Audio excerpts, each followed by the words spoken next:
Before I go any further to answer the question of where evil came from, I have to give my short answer to the question, my down and dirty answer to the question, where did evil come from? And my answer is this: I don't know. So maybe it's time for me to just sit down and shut up.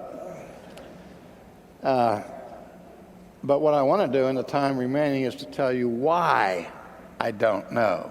40 years ago, I was giving a lecture on this subject back in Pittsburgh, and in the audience was my mentor, Dr. John Gerstner, and he heard me say on that occasion these things. I said, I don't know how to explain the origin of evil.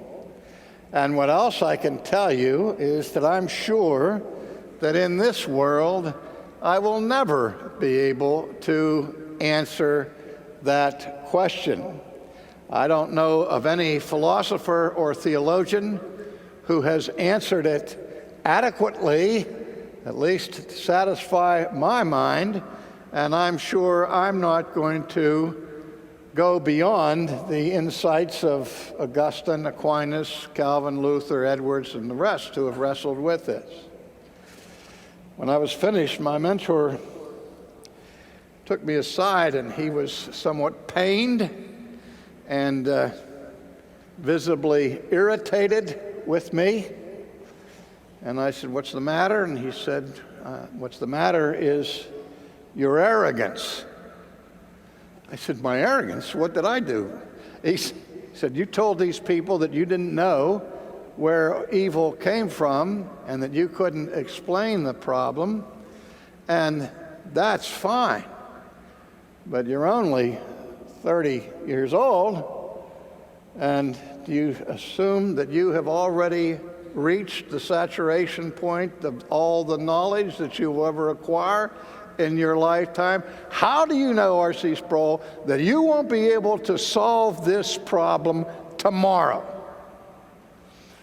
I said, "Because Aquinas couldn't do it, and Augustine couldn't do it, and Edwards couldn't do it, and you can't do it, and these guys are so much more intelligent than I am. I'm trying to tell you, I don't think there's much likelihood that I'm going to solve a conundrum that they were unable to resolve."